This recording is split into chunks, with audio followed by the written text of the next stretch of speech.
En el nombre del Padre, y del Hijo, y del Espíritu Santo. Amén. Ave María Purísima, sin pecado concebida. Bueno, continuamos, queridos amigos, con nuestros temas de fe católica, aprovechando el libro Síntesis de Fe Católica que se encuentra en el sitio del Opus Dei. Hoy estamos con nuestro tema 24. Vamos a comenzar a hablar del matrimonio para en el próximo programa continuar con este tema, siguiendo sobre el matrimonio y también sobre el sacramento del orden sagrado o el orden sacerdotal. Hoy veremos los primeros dos puntos, ¿no? Ni siquiera la celebración lo veremos completo. Y el texto comienza diciendo que Dios Padre, antes de la creación del mundo, nos llamó a ser hijos suyos, ¿no? Y además quiere que con la cooperación de los hombres llevar a cabo su designio de salvación. El hombre tiene que continuar con la obra redentora de Jesucristo. Para eso Jesús quiso a su iglesia.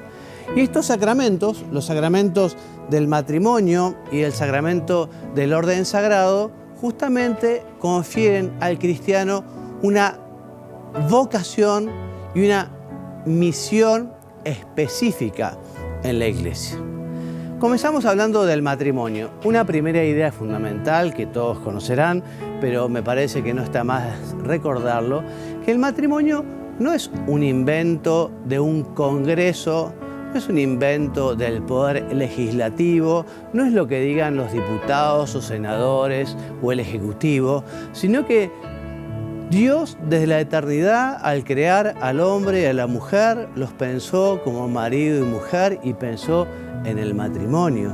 El matrimonio es querido por Dios.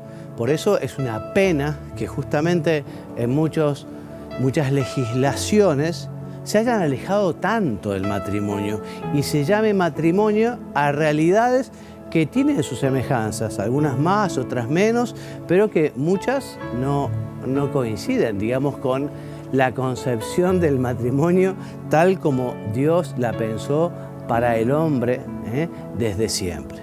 Entonces, por eso ya Pablo VI, en su famosa Humanae Vitae, nos dice que el matrimonio no es un efecto o el efecto de la casualidad o producto de la evolución de las fuerzas naturales inconscientes. No, es una sabia institución del Creador para realizar en la humanidad su designio de amor. Dios ha querido siempre la felicidad del hombre, incluso después del pecado original, y para alcanzar efectivamente esta realidad, que es la llamada a la felicidad en la tierra y a la felicidad en el cielo, ha querido justamente que el hombre pudiera compartir con la mujer, formando una sola carne, como dice el libro del Génesis, para formar una familia. Les cuento que este tema tiene muchos textos que los voy a ir diciendo, muchos textos muy lindos, porque cita el Humanae Vitae de Pablo VI, cita mucho el catecismo, cita el Código de Derecho Canónico, cita los documentos del Papa Francisco, del Papa San Juan Pablo II, etc., ¿no? Bueno, entonces, los esposos, mediante su recíproca donación personal, porque el matrimonio es una donación, una entrega, se entregan y se aceptan mutuamente los cónyuges o los contrayentes que se convertirán en cónyuges.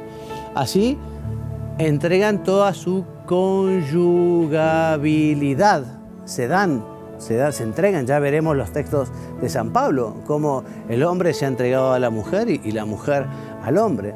Y se entregan para ese mutuo perfeccionamiento y también para colaborar con Dios con la generación y la educación de los hijos, la educación de estas nuevas vidas. Qué privilegio que el hombre pueda continuar la obra de la creación justamente trayendo al mundo seres humanos, una tarea realmente que es lo que hace también a la mujer que tenga esta gran dignidad, que es la maternidad, ¿no? Y la paternidad, poder justamente dar al mundo nuevas vidas, nuevas personas, nuevos hombres.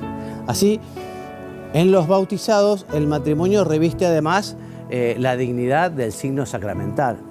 O sea, el matrimonio existe desde el siempre, desde la creación de Adán y Eva, pero mucho tiempo después Jesucristo quiso hacer del matrimonio un sacramento. ¿Para qué? Para canalizar la gracia. La gracia, ¿qué es? Una ayuda de Dios para el cumplimiento de los fines del matrimonio. El matrimonio tiene como fin fundamental la manifestación de amor de los contrayentes con esa apertura a la vida y a la fecundidad, ¿no? Y a la educación de los hijos, ¿no?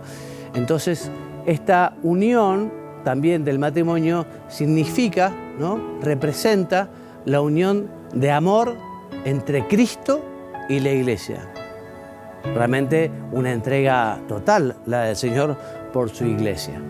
Dice San Juan Pablo II en las Familiares Consortio, un documento precioso que yo los invito a leer despacio y a meditar. Nos dice que en su realidad más profunda, el amor es esencialmente un don, una entrega, un darse, ¿no? Y el amor conyugal a la vez conduce a los esposos, al recíproco conocimiento de que se harán una sola carne.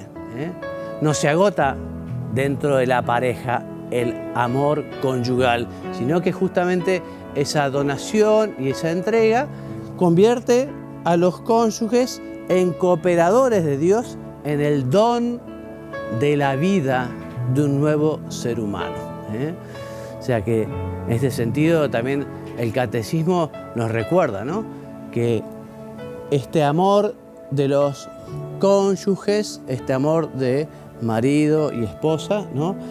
Es imagen, debe ser imagen del amor con que Dios ama al hombre. Ya lo decía el Génesis al principio, ¿no? Cuando Dios fue creando, ¿no? Y vio Dios que era bueno, y vio Dios que era muy bueno. Así que Dios bendice ese amor de los contrayentes, ese amor de los cónyuges. Y este amor está destinado a ser fecundo, a realizar en la obra común del cuidado de la creación. ¿Recuerdan ustedes cuando hablábamos de la creación, como Dios quiere continuar su obra creadora a través de las causas segundas que son los hombres, ¿no? Y una faceta fundamental de la creación justamente son los mismos seres humanos que van viniendo al mundo. Ya vamos a ver cómo efectivamente hoy matrimonio es un término análogo, porque hay cosas parecidas, ¿no? Pero no a veces tal como Dios lo ha querido. Pero justamente es en el matrimonio donde se puede construir la familia de la mejor manera, la familia que será más la célula de la sociedad.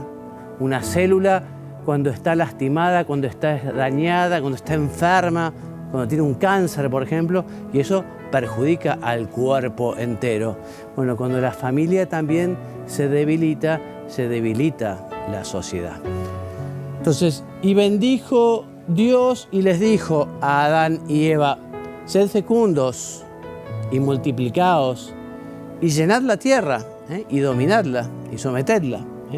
O sea que ese don propio del amor conyugal son las personas en cuanto que recíprocamente se entregan, se dan en orden a la generación. Por eso siempre esa apertura a la vida en el matrimonio es fundamental, es esencial, ¿no? Esa apertura a la vida. Después ya Dios bendecirá o no con los hijos, pero no se puede de una manera antinatural cortar, digamos, esa posibilidad de la concepción. Ya lo veremos en otro programa.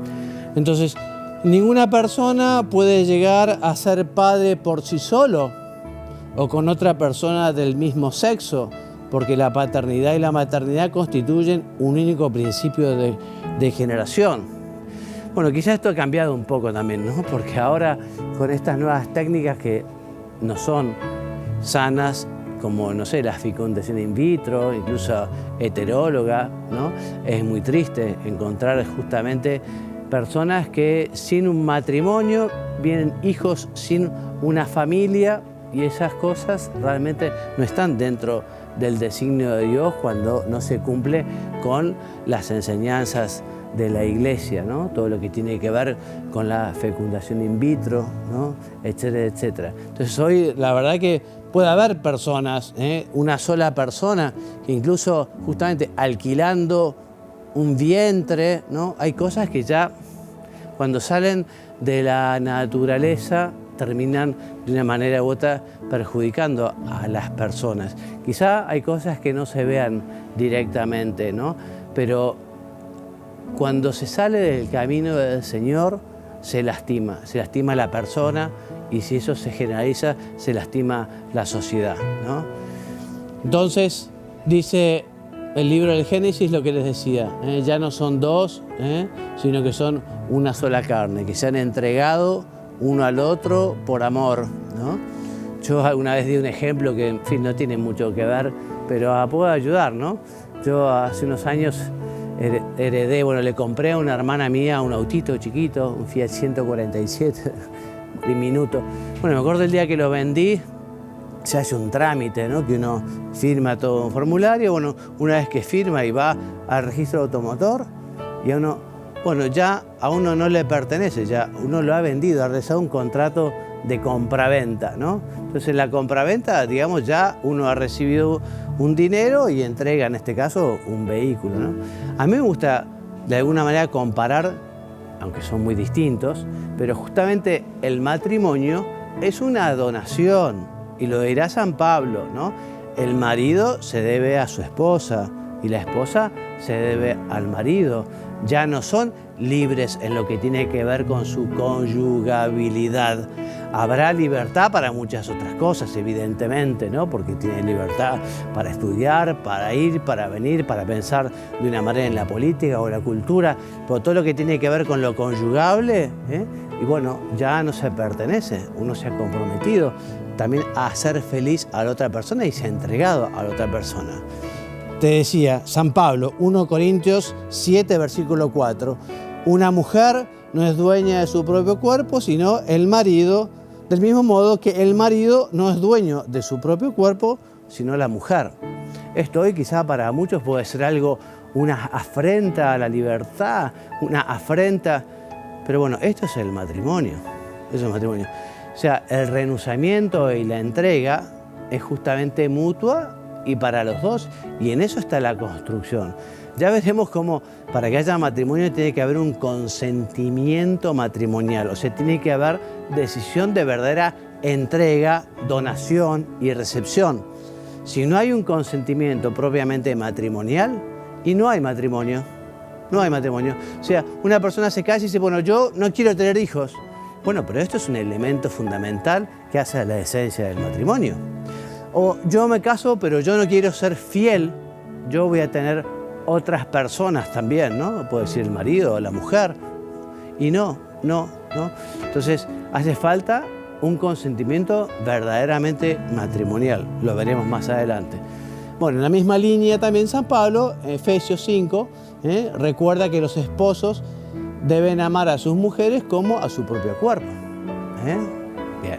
Familiares Consorcio, volvemos a recordar, Papa San Juan Pablo II, número 11, nos dice, la institución matrimonial no es una injerencia indebida de la sociedad o de la autoridad, no es una imposición extrínseca de una forma, sino es exigencia interior del pacto de amor conyugal, que se debe confirmar públicamente como único y exclusivo, porque justamente el matrimonio no es algo solo de los contrayentes, el matrimonio no es algo solo de los cónyuges.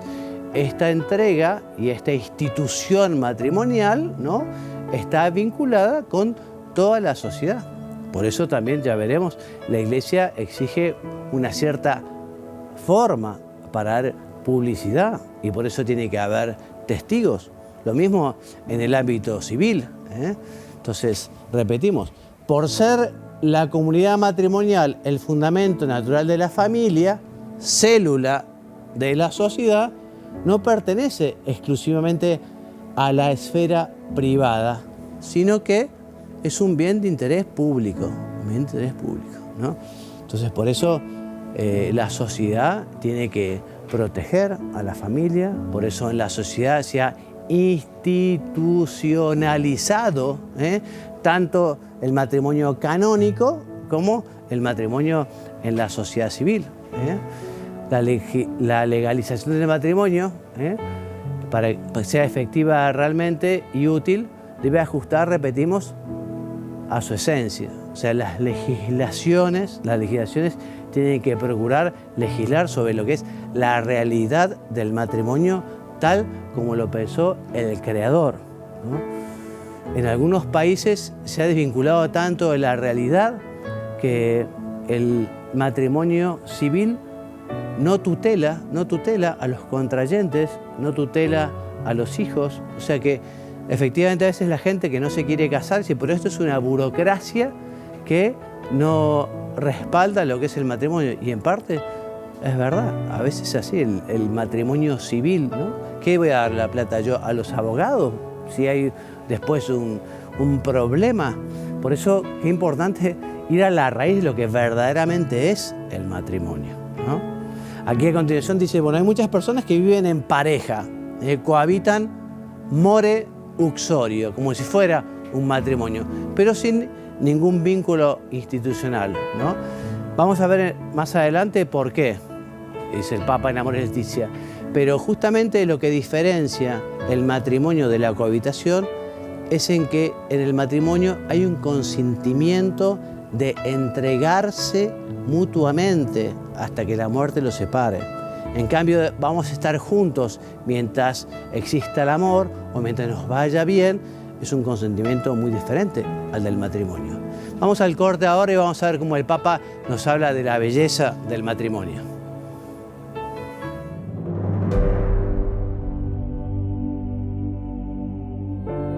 Es cierto eso que dicen algunos, que los jóvenes no quieren casarse, especialmente en estos tiempos tan duros. Casarse y compartir la vida es algo hermoso.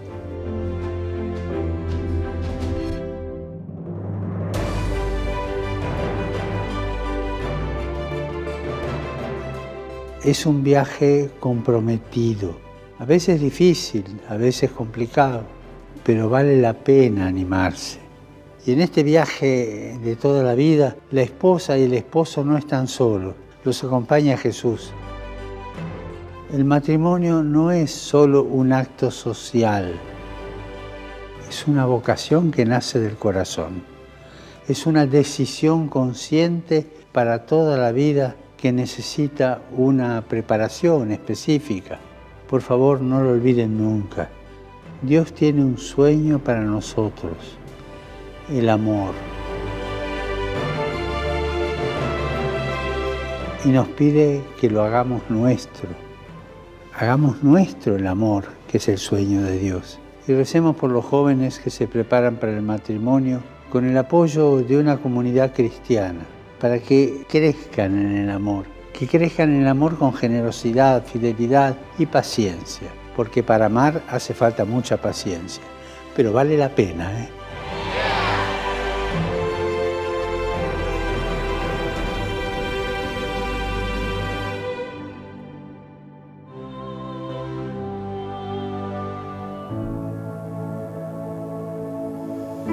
Bueno, volvemos de la invitación del Papa, ¿no?, a descubrir lo que es la belleza del matrimonio. Y en este documento también precioso, que es la Amoris Laetitia, el Amoris Laetitia del Papa Francisco, nos dice, bueno, ¿por qué a veces la gente no se casa?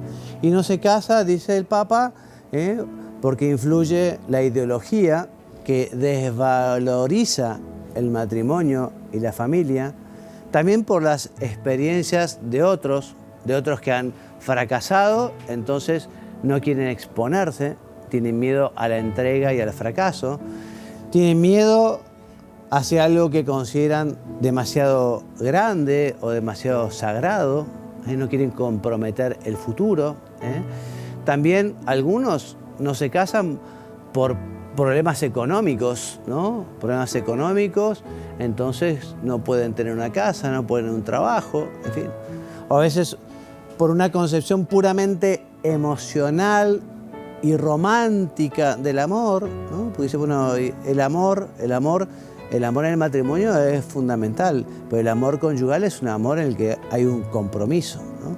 También algunos se casan por el miedo a perder su libertad, su independencia, a veces por un gran egoísmo, ¿eh? Recordemos que el hombre alcanza la felicidad en la tierra en el marco de la entrega, de la donación. Cuando hay egoísmo es muy difícil ser feliz, es muy difícil ser feliz. Entonces, para el matrimonio justamente lo fundamental es la decisión de la entrega, ¿eh? El don que uno hace.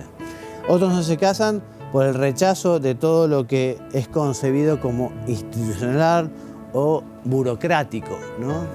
Entonces, es necesario que el matrimonio tenga un marco, una forma, ¿no?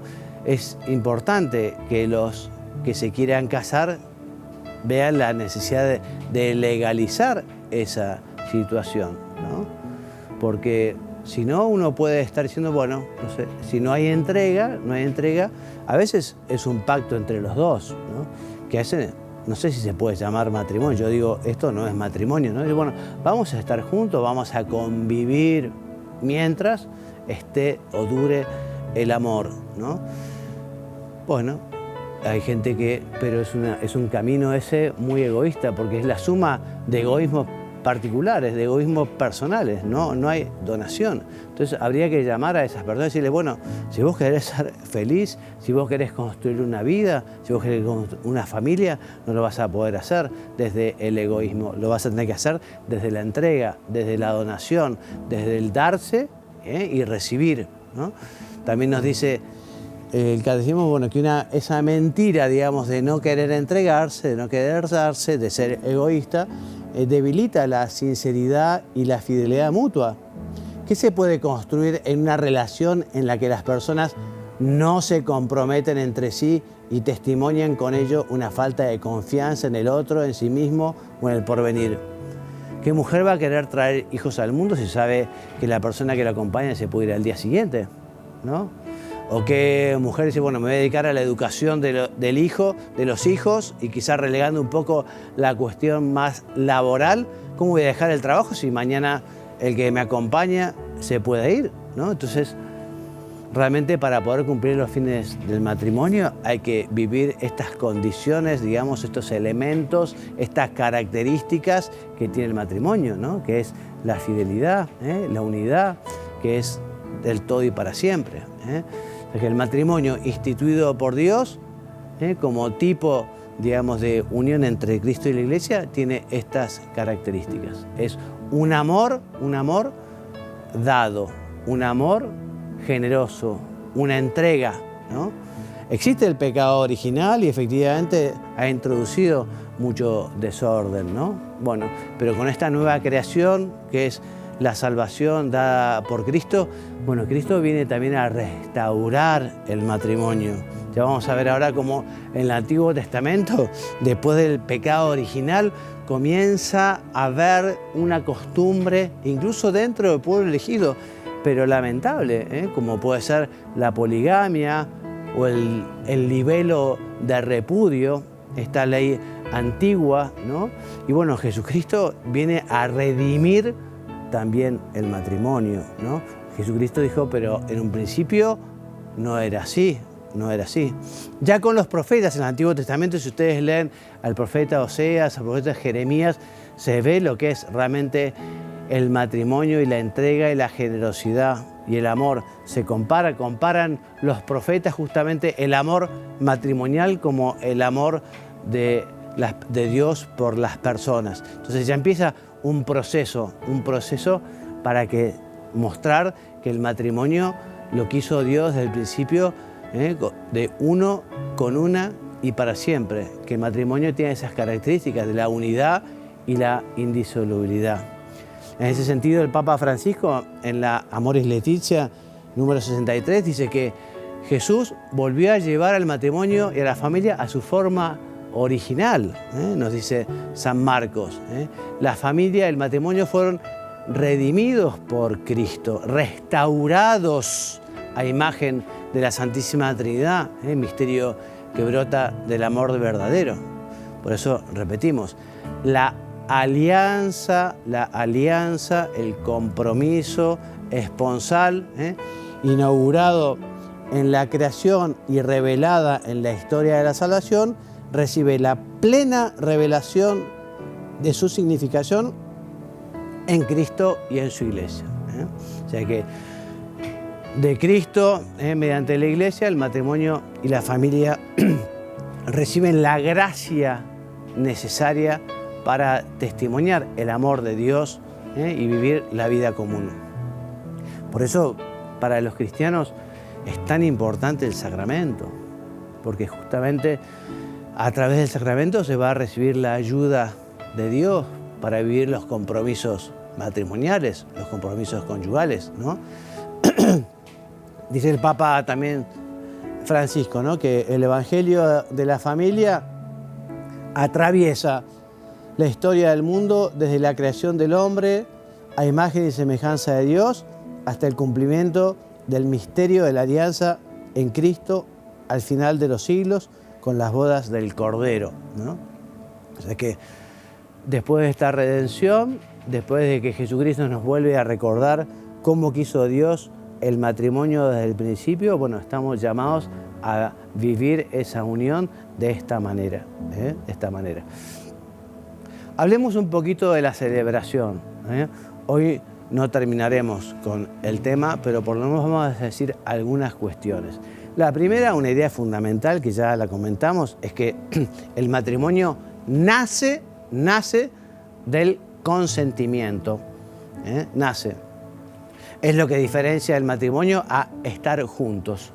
En el matrimonio hay un consentimiento de entregarse. Yo me entrego a ti, yo te recibo a ti. O sea que ambos deciden entregarse mutuamente.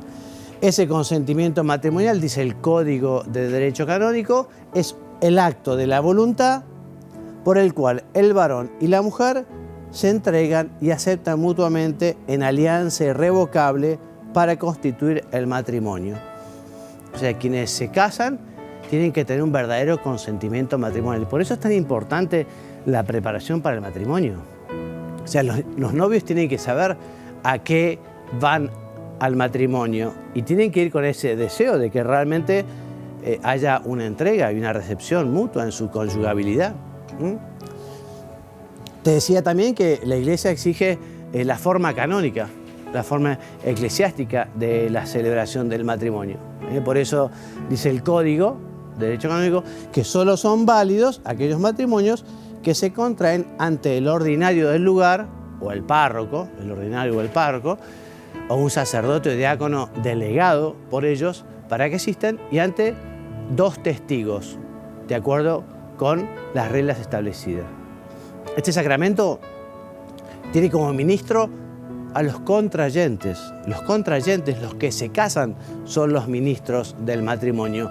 El sacerdote, el obispo, el párroco o el diácono que ha recibido la delegación son testigos cualificados.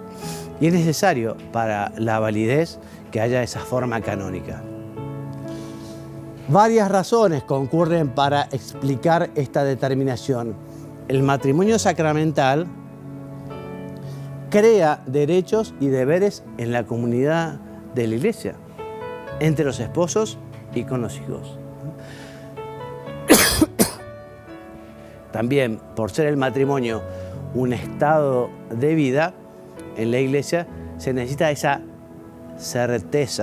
certeza que realmente ha habido matrimonio y para eso hace falta esos testigos, ¿no? Por eso hace falta que ese sí que se han dado quede realmente público, que realmente se sepa, ¿no? Les decía, propiedades esenciales del matrimonio son la unidad y la indisolubilidad, que en el matrimonio cristiano alcanzan una particular firmeza.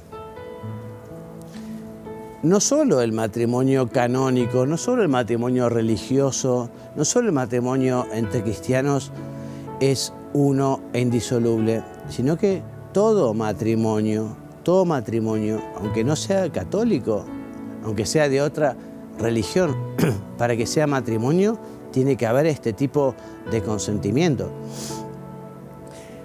En el sacramento recibe una especial fuerza, una especial gracia, ¿no? O sea que aquí volvemos a repetir, con este pacto conyugal, ya no son dos, sino son una sola carne, ¿eh? Y esta íntima unión, como mutua entrega de dos personas, lo mismo que el bien de los hijos, exige plena fidelidad conyugal y urgen a la indisolubilidad. O sea, para poder cumplir los fines del matrimonio, que son el amor mutuo entre los cónyuges, esa apertura a la vida, esa educación de los hijos, y es necesario la unidad y la indisolubilidad. Cuando no hay unidad y no hay indisolubilidad, no se pueden cumplir los fines del matrimonio, ¿eh? La unidad del matrimonio aparece ampliamente confirmada por la Iglesia, ¿no? La igual dignidad que tienen los que se casan, ¿no? Por eso la poligamia, una persona, un varón con muchas mujeres, es inmoral. O la poliandria, ¿no? Que es una mujer con muchos hombres, ¿no? No, la Iglesia dice que es uno con una y para siempre, por la dignidad que tienen ambos los que se casan, ¿no? Dice el Catecismo, en su predicación Jesús enseñó sin ambigüedad, o sea, claramente, el sentido original de la unión del hombre y la mujer, tal como el Creador la quiso desde el comienzo. La autorización dada por Moisés del repudio, el libelo de repudio, les decía, era una concesión por la dureza de sus corazones, dice Jesús, ¿no? La unión matrimonial del hombre y la mujer es indisoluble. Fue el mismo Dios quien lo estableció, ¿no? Lo que Dios unió, que no lo separe el hombre, ¿eh? Entonces también, en virtud del sacramento, por el que los esposos cristianos manifiestan y participan del misterio de la unidad y del fecundo amor entre Cristo y la Iglesia, la indisolubilidad adquiere un sentido nuevo y más profundo, acrecentando la solidez original del vínculo. Pero repetimos, no solo el matrimonio canónico, no solo el matrimonio religioso, no solo el matrimonio católico es indisoluble. Todo matrimonio, si es tal, si ha habido ese compromiso, está llamado a ser indisoluble y hasta que la muerte lo separe, ¿eh? También dice el Código de Derecho Canónico que en la Iglesia el matrimonio rato, o sea, ese matrimonio celebrado, y consumado, no puede ser disuelto por ninguna causa, ¿eh? En la Iglesia no hay divorcio. El divorcio es la ruptura de un vínculo, ¿no? En la Iglesia, una vez que uno se ha casado, es para siempre, ¿no?